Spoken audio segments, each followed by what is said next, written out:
think people should have more confidence in the fact that we are being very transparent, very cautious about recognizing and looking at any information coming in.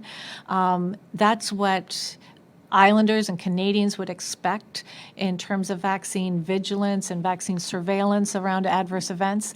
And so we should do that. Just to sort of validate and support what Dr. Morrison is saying, that, I think it would probably be greater cause for concern if we weren't out here doing this.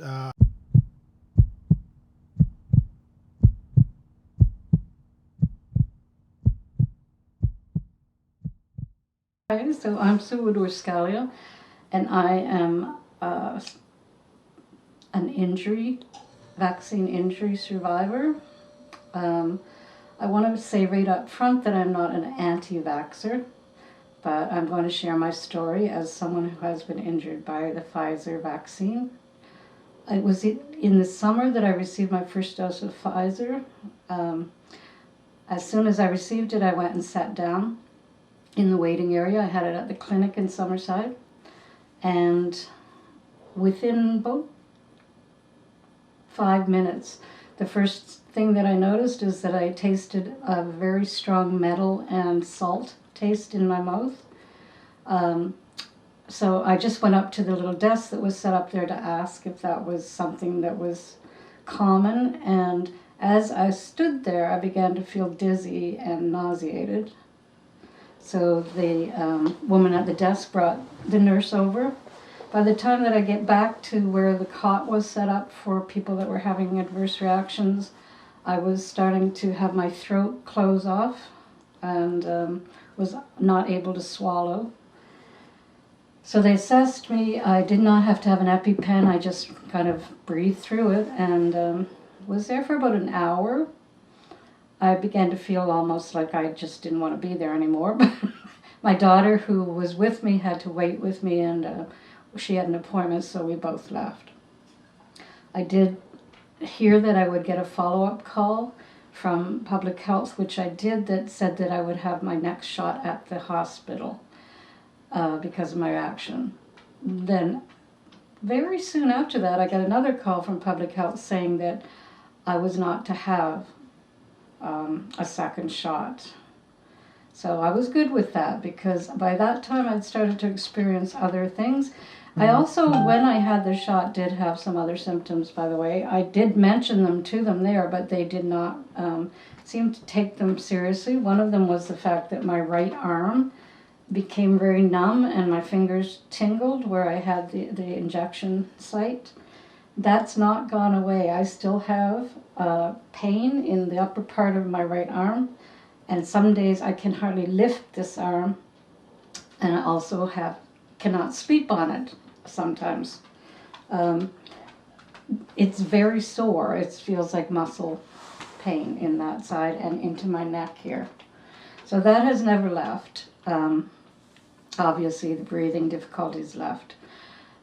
So, I came home, I thought that was the end of it. I just thought that the site was sore, like they said that it would happen in the little takeaway thing. But mine never did leave, and like I said, I still experience the muscle soreness in that arm. Yeah, so probably about 3 weeks after the vaccine, by the way, I did notice that I started to have headaches quite a bit.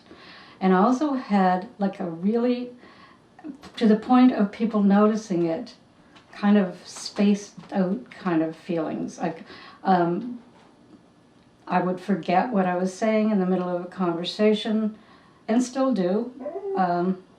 I would just be kind of spaced right out. The woman in the store, my local little store, which I go into every day for bread or milk or whatever, who I know from another time, actually was quite concerned about me one day, because she said that that I just stood there and stared and didn't respond and was there. She said, you look like you just lost, went into a daze. And I don't even recall that. And when I did leave the store that day, I pulled out in front of a car. So, and I did not see the car. So, that was my first real scary thing that happened because of it. The second, probably about a week later, as I was going up my stairs, I fell face first into my stairs because I was dizzy and broke my nose. I went in and was told I had a broken nose and probably a slight concussion. So after that, I kind of thought, well, maybe this is part of the concussion when I was having all the dizzy and lack of balance things afterward. But I do feel they were all attributed to the vaccine. So because it didn't go away, and I did fall over many, many times, in the interim, I finally decided to go to my doctor's office and discuss it. And by that time, I had recognized that all of these things seemed to have been coincide with my vaccine. So I went to my doctor's office, and they did some testing on me, and immediately sent me the next 2 days later. I was in to see the neurologist. I think they may have thought I had a stroke. It felt that way. There was a big rush to get me looked at. I did, like I said, the main reason I went in was to talk about the vaccine, but it was never really mentioned, and it was kind of said, no, this is not from a vaccine. I was never ever asked again about the arm thing that I mentioned to them. No one ever looked at that arm and gave me any reason why that might be happening like that. So after I went to the neurologist, she sent me I was on an urgent list for an MRI, and I had the MRI. The results came back with nothing wrong. And since then, I've not heard a sound from my doctor. The only thing that they saw on all the testing was that I had a little bit of a vitamin B deficiency, but not to the point where it would create the things that I've been experiencing.